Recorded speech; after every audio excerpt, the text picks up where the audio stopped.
Halo guys, selamat datang kembali di video Sari mengenai kasus hukum dan penjelasan hukumnya. Di video kali ini Sari akan membahas mengenai penipuan yang mungkin bisa saja terjadi dalam kehidupan kalian. Jadi simak video ini ya, tujuannya agar kalian terhindar dari peristiwa hukum sebagaimana yang Sari contohkan dalam video ini. Oke guys, jangan lupa klik like dan subscribe agar channel ini lebih berkembang lagi dan semakin memberikan manfaat untuk kalian. Dan agar kalian tidak bosan, Sari akan membawa kalian jalan-jalan ya di objek wisata bernama Ketepas di daerah Boyolali, Jawa Tengah. Jadi langsung aja ya guys. Pada suatu hari saat Sari sedang menikmati pemandangan dan sejuknya udara pegunungan, Sari dihampiri teman Sari bernama Odi. Dia adalah sahabat Sari. Saat itu dia sedang kebingungan karena mobil pribadinya dipinjam temannya bernama Jat dan sampai saat ini tidak dikembalikan. Oke, seperti biasa agar Sari bisa memberikan solusi kasus hukumnya, Sari menanyakan kronologisnya terlebih dahulu untuk kemudian baru solusi masalahnya. Lalu kemudian Odi menceritakan awal mula ceritanya kepada Sari. Jadi begini ceritanya. Pada suatu hari Sabtu, Jat menelepon Odi untuk datang ke rumah kontrakannya. Nah, sesampainya di rumah Jat, lalu kemudian Jat meminjam satu unit mobil berwarna merah dengan mengatakan kepada Odi bahwa Jat akan menjemput temannya. Dan Jat juga berjanji kepada Odi akan segera mengembalikan mobil tersebut 4 jam kemudian. Selain mobil, Jat juga meminjam satu unit handphone milik Odi dengan alasan agar Jat mudah dihubungi karena handphone miliknya sedang diperbaiki. Selain mobil dan handphone Odi, Jat juga meminjam uang kepada Odi sebesar 5 juta rupiah dengan alasan uang tersebut untuk perjalanan. Dan karena Odi sangat percaya kepada Jat, lalu kemudian Odi menyerahkannya kepada Jat. Lalu kemudian sesaat setelah itu Odi mulai merasa resah karena sudah 2 hari Jat tidak ada kabar dan handphonenya pun juga dinonaktifkan sehingga Odi tidak bisa mengetahui di mana posisi Jat. Nah, setelah Odi mencari tahu ternyata Jat pergi entah kemana tanpa sepengetahuan Odi. Nah, 1 minggu kemudian Odi mendapatkan kabar dari seseorang yang Odi tidak kenal bahwasanya mobil pribadi milik Odi telah digadaikan oleh Jat. Berikut juga handphone miliknya. Bahwa atas peristiwa yang dialami Odi tersebut, Odi mengalami kerugian karena harus menebus sejumlah uang atas mobil dan handphone milik Odi yang telah digadaikan oleh Jat. Selain itu, uang 5 juta yang telah dipinjamkan kepada Jat tidak juga dikembalikan kepada Odi. Nah, begitu guys kurang lebih kronologisnya. Nah, lalu kemudian karena Odi saat itu sedang kebingungan dan tidak tahu apa yang harus dia lakukan, kemudian Odi bertanya kepada Sari, apa yang harus dilakukan?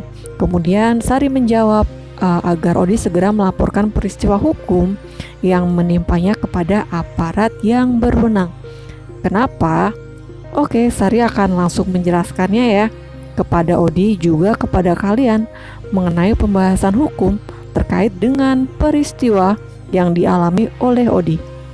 Bahwa berdasarkan fakta-fakta hukum mengenai perbuatan Jat, maka sebagaimana diatur dalam pasal 378 KUHP telah diduga memenuhi unsur-unsur pidana ya.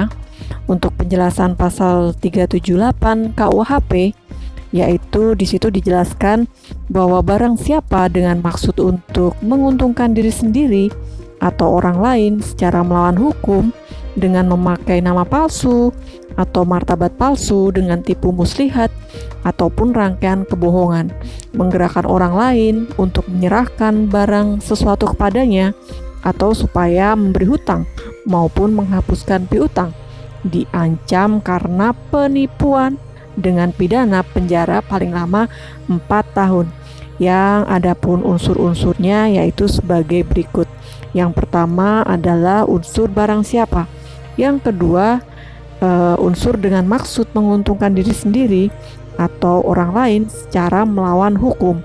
kemudian yang ketiga yaitu unsur dengan maksud menggunakan sebuah nama palsu atau keadaan palsu, tipu muslihat, rangkaian kata-kata bohong, menggerakkan seseorang untuk menyerahkan sesuatu barang atau mengadakan perjanjian hutang atau menghapuskan piutang.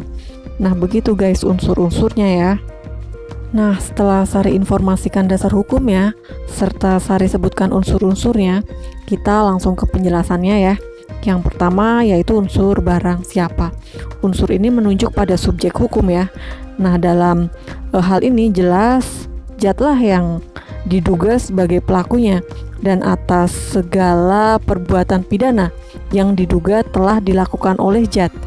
Dan dalam hal ini Jat sebagai subjek hukum di mana dia mampu mempertanggungjawabkan setiap perbuatannya.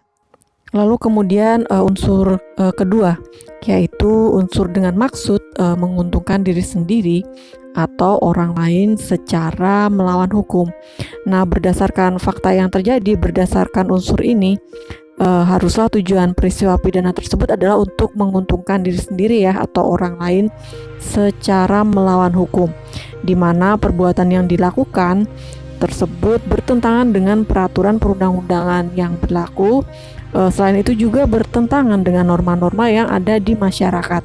Kemudian dalam hal kasus ini sebagaimana yang dicontohkan dalam video ini, jika dikaitkan dengan unsur ketiga ini bahwa benar Jat meminjam 1 unit mobil pribadi milik Odi, kemudian juga 1 unit handphone dan uang sejumlah 5 juta rupiah dengan alasan tertentu yang kemudian membuat Odi menyerahkan barang-barang tersebut kepada Jat, hingga akhirnya barang-barang tersebut berada pada kekuasaan Jat untuk kemudian barang tersebut digadaikan oleh Jat dengan tujuan perbuatan yang telah dilakukan Jat tersebut adalah untuk menguntungkan dirinya sendiri. Kemudian perbuatan yang telah dilakukan Jat tersebut tanpa adanya izin dari Odi sebagai pemilik yang sah atas barang-barang tersebut, maka sudah jelaslah perbuatan Jat tersebut diduga telah bertentangan dengan hak orang lain, yaitu dalam hal ini Odi selaku pemiliknya. Dan dengan demikian perbuatan tersebut dilakukan secara melawan hukum seperti itu. Lalu kemudian unsur yang ketiga yaitu dengan menggunakan sebuah nama palsu atau keadaan palsu, tipu muslihat, rangkaian kata-kata bohong, menggerakkan seseorang untuk menyerahkan sesuatu barang atau mengadakan perjanjian hutang atau menghapuskan piutang. Nah, pada unsur ketiga ini sifatnya alternatif ya guys. Jika dikaitkan dengan kasus hukum di video ini, tindakan Jat bisa dikatakan masuk pada unsur tipu muslihat, di mana tindakan Jat memberikan kepercayaan, keyakinan dalam hal ini keyakinan kepada Odi sehingga Odi meminjamkan barang-barang miliknya.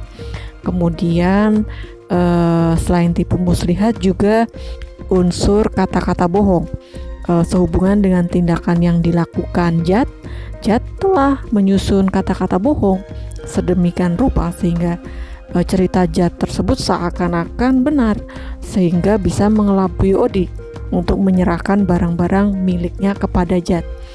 Kemudian unsur menggerakkan orang lain untuk menyerahkan sesuatu barang atau mengadakan perjanjian hutang atau menghapuskan piutang.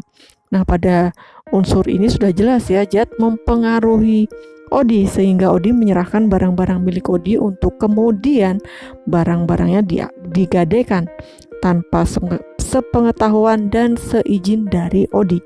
Seperti itu. Oke guys, berdasarkan fakta-fakta yang terungkap, tentunya berdasarkan alat bukti ya yang saling bersesuaian serta alasan-alasan tersebut saling menguatkan satu dengan yang lainnya bahwasanya Jat diduga telah memenuhi unsur-unsur pasal 378 KUHP tersebut ya, di mana Jat menggunakan rangkaian kata-kata bohong menggerakkan Odi untuk menyerahkan suatu barang. Nah, begitu guys uraian pembahasan hukum dari Sari mengenai kasus penipuan. Inti dari video ini agar kalian terhindar dari kasus penipuan sebagaimana yang Odi alami Ataupun hendaknya kalian juga tidak meniru melakukan perbuatan pidana sebagaimana yang dilakukan oleh Jad, karena ada sanksi pidana bagi pelakunya. Dan akhirnya jangan lupa klik like dan subscribe agar channel ini lebih berkembang lagi dan memberikan manfaat untuk kalian. Terima kasih, see ya.